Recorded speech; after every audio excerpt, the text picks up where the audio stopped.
मेरी शादी होने में कुछ ही घंटे बाकी थे। मैं बहुत खुश थी क्योंकि जिससे मेरी शादी हो रही थी वह मेरी बचपन की मोहब्बत थी। मैं उससे बहुत प्यार करती थी। हमें भगवान ने दूसरा मौका दिया था। दूसरा मौका सभी को नहीं मिलता है, इसीलिए हम बहुत खुश थे। पर अचानक से मेरी तबीयत खराब होने लगी। अपनी माँ को बताया तो उसने कहा कि तू दुल्हन है, इसलिए तो डर रही है, परेशान हो रही है, ऐसा तो सबके साथ होता है। मैंने कहा, नहीं मम्मी, मेरी तबीयत ज्यादा खराब हो रही है। मेरे माँ ने मौसी को कह दिया कि इसको नींबू पानी पिला दो, ऐसी परेशान हो रही है। लेकिन मेरी तबीयत बिल्कुल ठीक नहीं हो रही थी।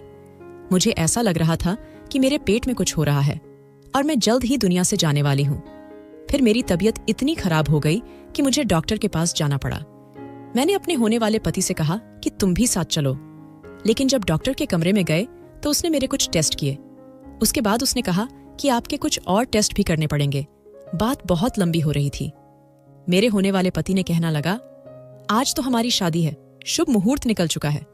तो डॉक्टर ने कहा, आप शुभ मुहूर्त को छोड़े, मुझे तो इनके साथ कोई और ही मामला लग रहा है।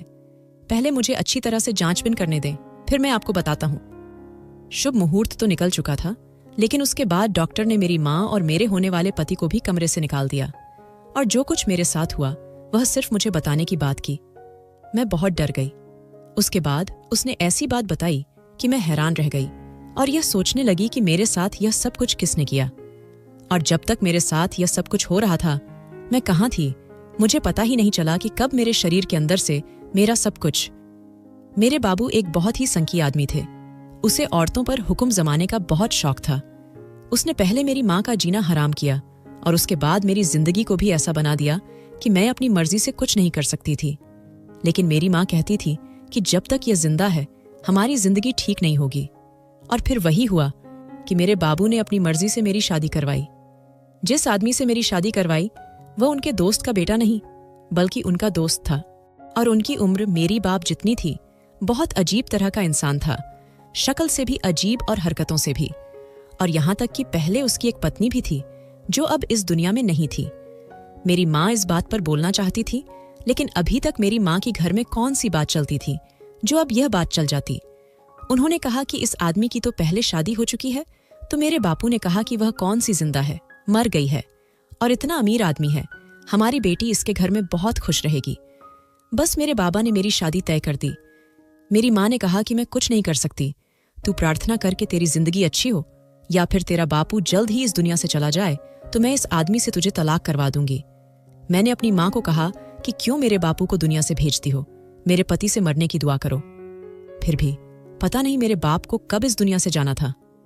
मेरी जिंदगी तो हराम हो रही थी, यह तो मेरे बापू से भी ज्यादा हुक्म चला रहा था।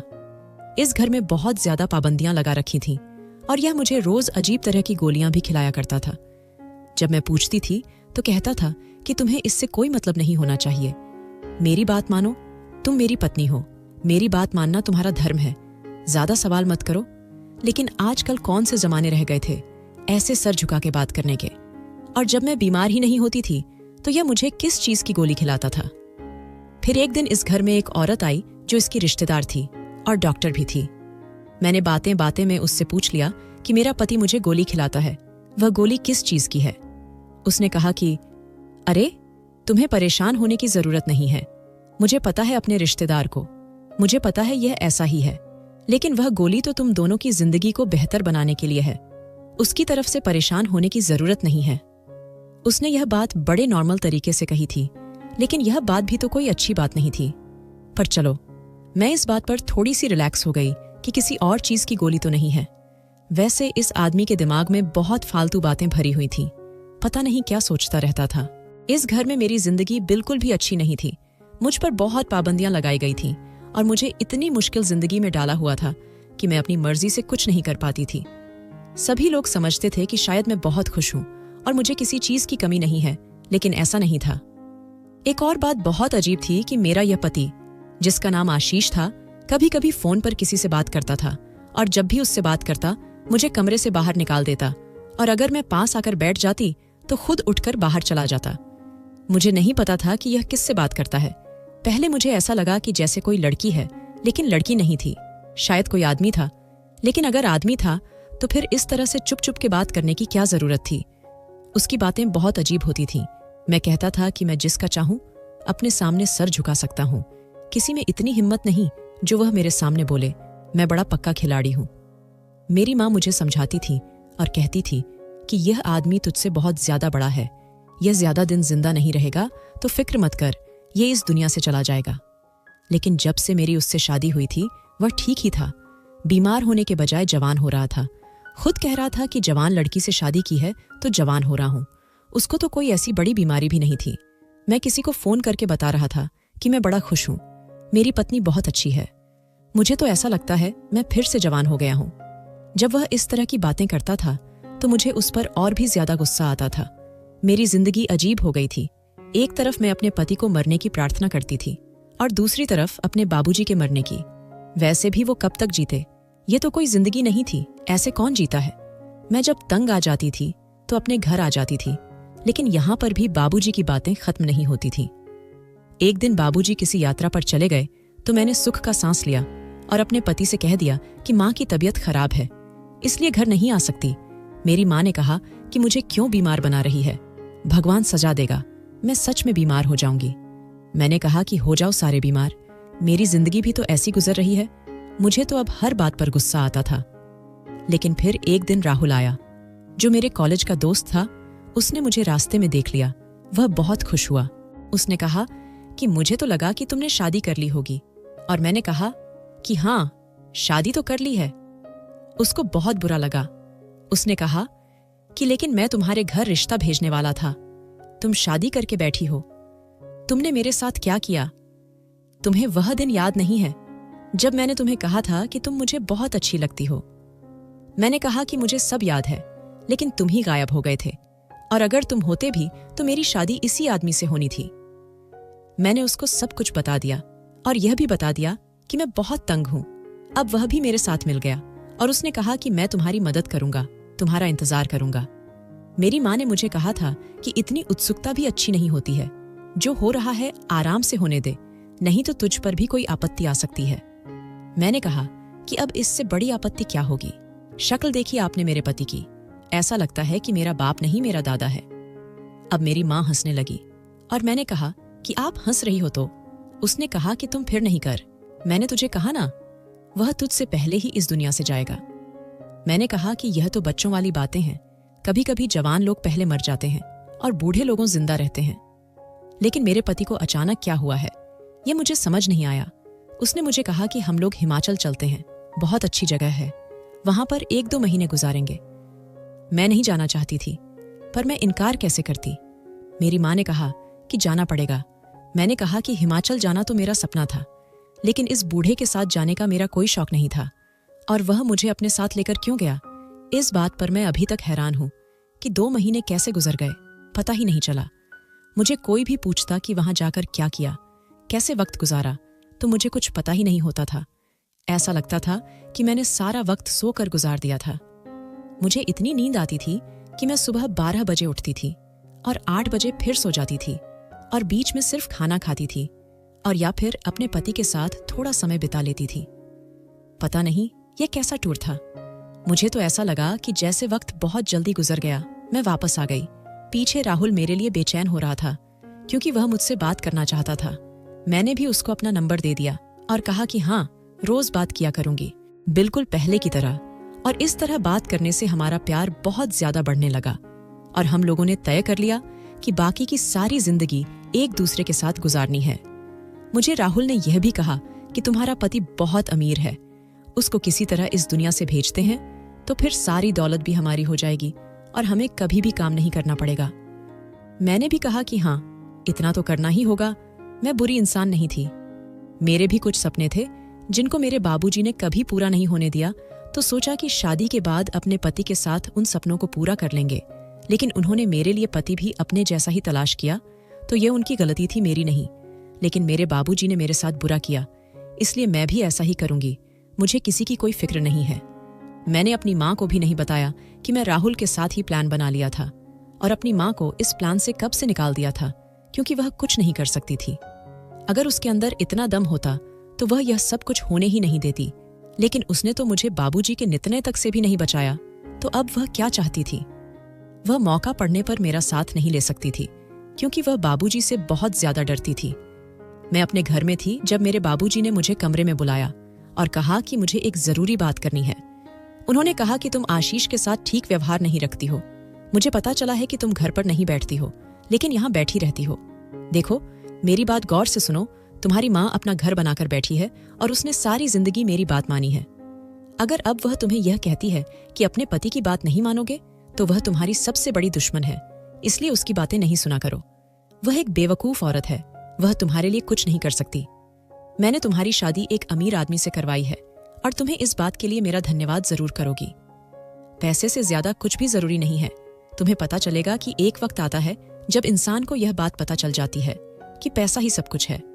इसलिए जो फैसला मैंने तुम्हारे लिए किया वह बिल्कुल सही था। अब तुम इस तरह की हरकत नहीं करो। बाबूजी ने तो मुझे बहुत सारी बातें बता दी।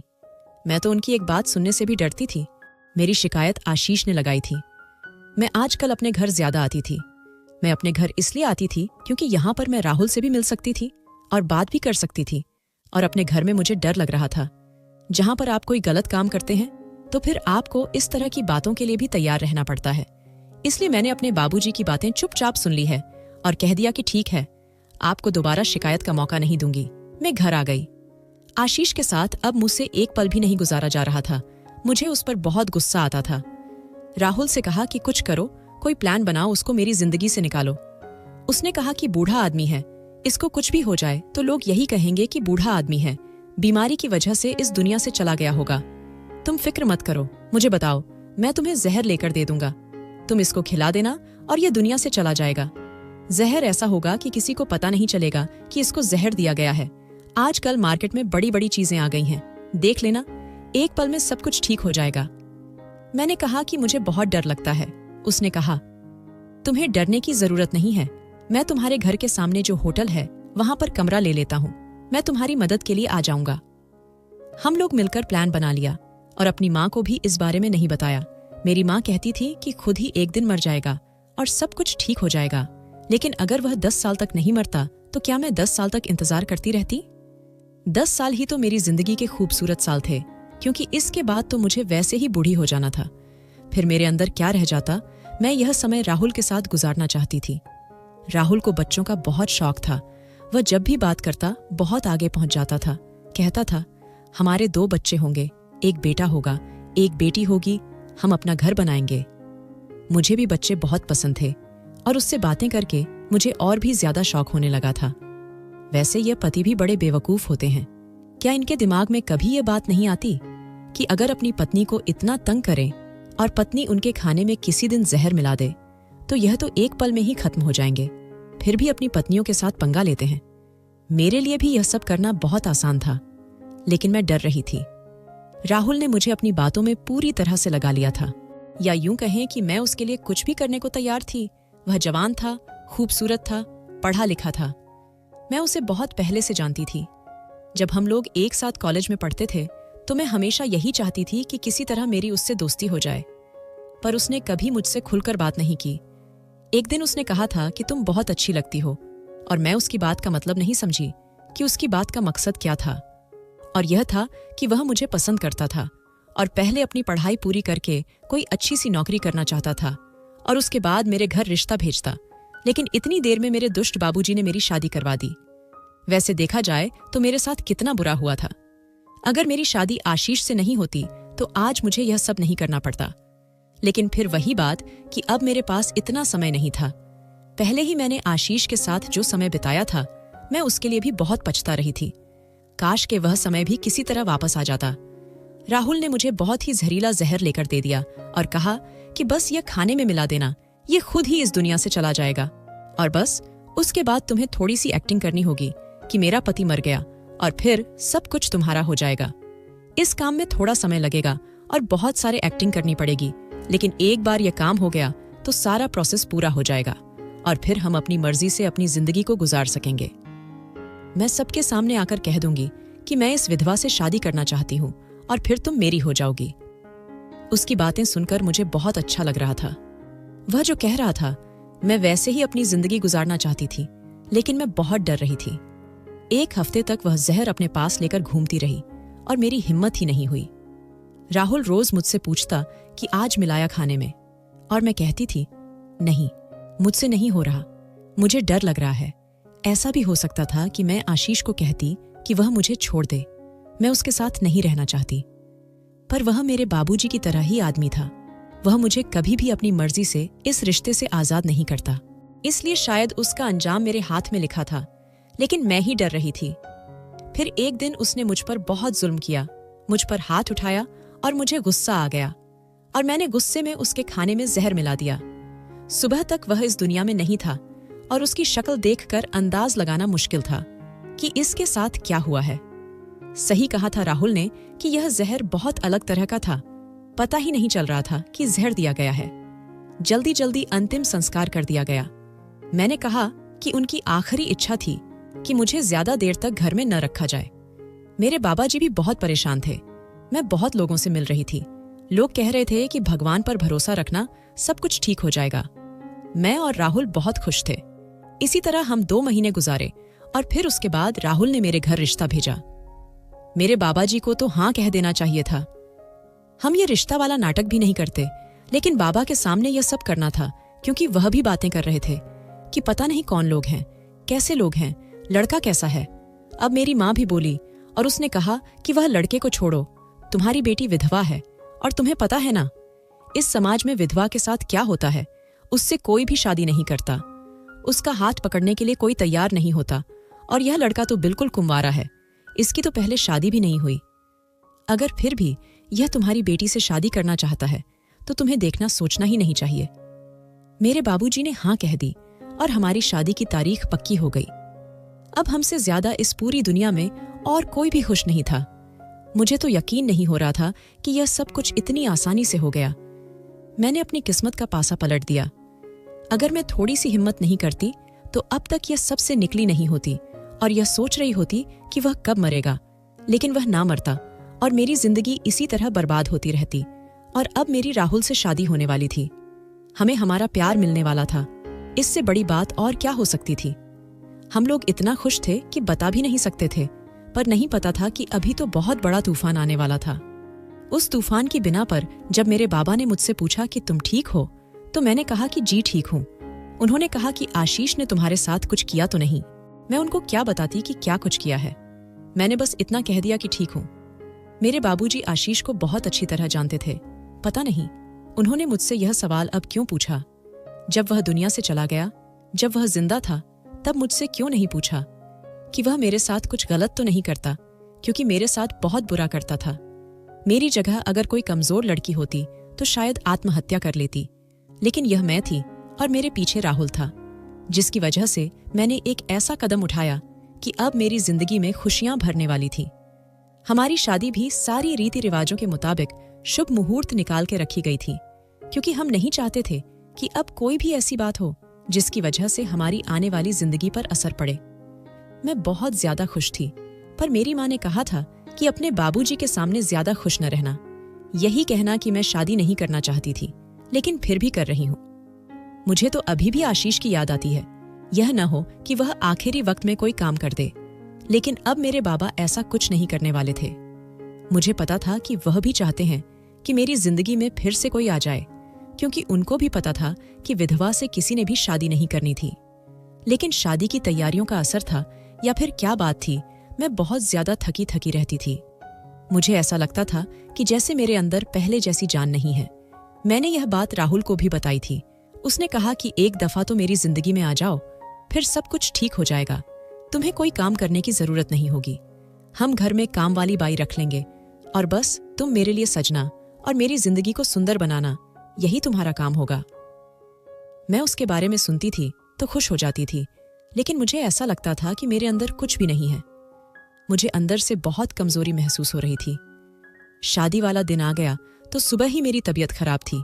मेरी माँ ने कहा, ऐसा है तो तुम कोई दर्द की गोली खा लो। मैंने ऐसा ही किया, लेकिन शाम तक जब मैं बिल्कुल तैयार हो गई, मैं बहुत सुंदर लग रही थी, तो मेरी तबीयत ज्यादा खराब होने लगी। मेरी माँ ने मुझे कहा था कि तुम डर रही है। मैंने कहा कि माँ, कैसा डर, मेरी कौन सी पहली शादी है जो मैं डरूंगी, लेकिन मुझे अजीब सा लग रहा है, ऐसा लग रहा है तो मेरा दिल फट जाएगा। मेरी माँ ने कहा कि यह डर है और कुछ नहीं है, आराम से बैठ जा, कुछ नहीं होता। लेकिन मुझे यह समझ नहीं आ रही थी कि मैं क्यों डरती। थोड़ी देर के बाद मेरी तबीयत ज्यादा खराब हो गई। कभी कोई रिश्तेदार आके मेरे ऊपर कोई फूल फेंक कर जाता, कभी किसी ने मुझे प्रसाद खिलाया और किसी ने कहा कि कुछ नहीं होता, शायद इसको नजर लग गई है, तो कान के पीछे काला टिका लगा दिया। तो किसी ने मुझे कहा कि माता रानी के आगे सर टेक लो, सब ठीक हो जाएगा। मैंने सब कुछ किया, लेकिन मेरी तबीयत ठीक नहीं हो रही थी। यहां तक कि मेरी तबीयत बहुत ज्यादा खराब हो गई। राहुल भी कमरे में आ गया। उसने भी मुझे शादी से पहले देख लिया, जबकि शादी से पहले देखना बुरा शगुन होता है। लेकिन अस्पताल तो मुझे उसी ने लेकर गया था। मैं, मेरी माँ और राहुल, हम लोग अस्पताल चले गए। मेरी तबीयत इतनी खराब हो गई, मुझे होश भी नहीं था कि मुझे क्या हो रहा है। डॉक्टर ने जब मुझे चेक किया तो उसको भी समझ नहीं आ रही थी। उसने 2-4 टेस्ट करवाए, फिर वह थोड़ी परेशान हो गई, फिर एक और टेस्ट करवाने लगी। हमारा काफी टाइम बर्बाद हो गया। मेरे होने वाले पति ने कहा कि हमारा तो शुभ मुहूर्त था, वह तो निकल गया। डॉक्टर ने कहा कि आपको शुभ मुहूर्त की पड़ी है, अगर लड़की ठीक होगी तो शादी हो जाएगी। मेहमानों से कहेंगे थोड़ा इंतजार कर लें। उसके बाद उसने मेरे और भी वहां से टेस्ट करवाए। मैं बहुत थक गई थी, मेरा मेकअप भी खराब हो रहा था। आज मेरी शादी थी, मुझे बहुत बुरा लग रहा था कि मेरे साथ क्या हो रहा था। मैं यह मरीज बनकर बैठी थी, जबकि अब तक हमारे फेरे भी हो जाने थे। फिर सोचा कि अब तबीयत खराब है तो क्या किया जाए। अपने आप को पूरी तरह से संभालने की कोशिश करी थी, लेकिन संभाल नहीं पा रही थी। फिर जब डॉक्टर के हाथ में फाइनल रिपोर्ट आई तो उसने कहा कि मुझसे अकेले में बात करनी है। मेरे होने वाले पति राहुल मेरी माँ को कमरे से बाहर निकाल दिया। मैंने कहा कि हमें भी जानना है, तो डॉक्टर ने कहा कि आपको यह बात बताई जाए या नहीं, इसका फैसला लड़की खुद करेगी। मुझे फिलहाल सिर्फ लड़की से ही बात करनी है। मैं भी डर गई। कौन सी बात है कि मुझे कोई फैसला करना पड़ सकता है। मेरे बाबा कहते थे कि यह जो डॉक्टर होते हैं यह कभी भी अच्छी खबर नहीं सुनाते, इनके पास जाओ तो यह इसी तरह की कोई बात करते हैं। मुझे भी आज लग रहा था कि मुझे कोई अच्छी खबर मिलने वाली नहीं थी। डॉक्टर ने कहा, देखो मेरी बात गौर से सुनो, क्या तुम इससे पहले कुछ दवाई खाती रही हो? कोई ऐसी दवाई जिसके बारे में तुम्हें पता ना हो? पहले तो मैंने कह दिया कि नहीं, फिर मुझे याद आया कि हाँ, मेरा पुराना पति मुझे गोली खिलाया करता था। उस गोली का कोई पन्ना तो मेरे पास नहीं था, लेकिन जब मुझे डॉक्टर ने कहा कि बताओ गोली कैसी थी और मैंने उनको बताया, तो मैंने मुझे तस्वीर दिखाई और पूछा, क्या कहीं यह गोली तो नहीं थी? मैंने कहा कि हाँ, बिल्कुल यही गोली थी। तो डॉक्टर बहुत ज्यादा परेशान हो गया। उसने कहा कि तुम पागल हो जो यह गोली खाती थी, तुम्हें पता किस चीज की गोली है? मैंने कहा कि हाँ, एक डॉक्टर ने कहा था कि यह तो पति पत्नी के लिए अच्छी गोली है। मेरी डॉक्टर ने कहा कि वह डॉक्टर कौन थी? मैंने कहा मेरे पति की रिश्तेदार थी। तो उसने कहा कि फिर उसने झूठ ही बोला था, क्योंकि वह उस वक्त डॉक्टर बनकर नहीं, तुम्हारे पति की रिश्तेदार बनके ही बात कर रही थी। क्योंकि यह गोली खाने से एक औरत का सारा निजाम खराब हो जाता है और तुम अभी औरत नहीं रही हो। मैंने कहा कि आप कैसी बातें कर रही हैं कि मैं औरत नहीं रही, क्यों, क्या हुआ है मेरे साथ? तो डॉक्टर ने कहा कि तुम्हारा जो शरीर औरत का था वह बिल्कुल खत्म हो गया है। अब न तुम बच्चे पैदा कर सकती हो, न ही तुम्हारे साथ कोई पुरुष शादी कर सकता है, और आहिस्ता आहिस्ता तुम्हारे शरीर में और भी बदलाव आएंगे और तुम्हारे चेहरे पर दाढ़ी उगने लगेगी, तुम्हारी आवाज भारी होने लगेगी, तुम्हारे वह सारे हिस्से जो तुम्हें औरत बनाते हैं सब खत्म हो जाएगा। मैंने कहा ऐसा कैसे हो सकता है, आप क्या कह रही हैं कि ऐसी भी कोई दवाई होती है? तो उसने कहा कि हाँ, तुम्हें ऐसी ही दवाई दी गई है, तुम्हें बहुत अच्छे तरीके से मर्दों के हार्मोन खिलाए गए हैं। मैंने कहा कि लेकिन मेरा पति मेरे साथ ऐसा क्यों करता? मैंने तो के साथ कभी कुछ बुरा नहीं किया था, मैं ऐसे कोई फैसला नहीं कर सकती। मैं बहुत घबरा गई थी। मैंने डॉक्टर से बार बार पूछा था। उसने कहा था कि यही है जो मैंने तुम्हें बताया है, यही सारी बात है। तुम चाहो तो किसी और डॉक्टर के पास चली जाओ, लेकिन वो भी यही सारी बात तुम्हें कहेगा है। डॉक्टर ने मेरे होने वाले पति और माँ को कह दिया कि अभी शादी नहीं हो सकती, आप इसको आराम करवाएं, उसकी तबीयत बहुत खराब है, और मैं अपने घर चली गई। राहुल मेरे पास बैठा था, पर मैंने उसे कहा कि तुम भी अपने घर चले जाओ, मेहमानों को संभालो, अपनी माँ को संभालो, अभी मुझसे बात नहीं करो। वह भी बड़ा परेशान हो गया, लेकिन मैं उसे कुछ बताना नहीं चाहती थी। मेरी माँ जब मेरे पास बैठी तो मैंने उनको सब कुछ बता दिया।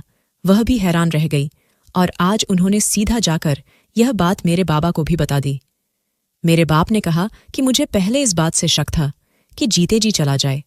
यह कैसा था कि जो चीज़ मेरी होती है मैं उसे अपने साथ रखता हूँ, और जब मेरा दिल भर जाता है तो मैं उस चीज़ को किसी और के कबिल नहीं छोड़ता। मुझे नहीं लगा था कि वह तुम्हारे बारे में भी इस तरह सोचता होगा, लेकिन उसकी बहुत पुरानी आदत मुझे पसंद होती थी। वह इस्तेमाल के बाद उसको खत्म कर देता था, चाहे वह कोई फ़ोन हो, चाहे कोई बड़ा सूट हो या कोई बड़ी गाड़ी हो, जबकि वह चीज़ बिल्कुल ठीक होती थी।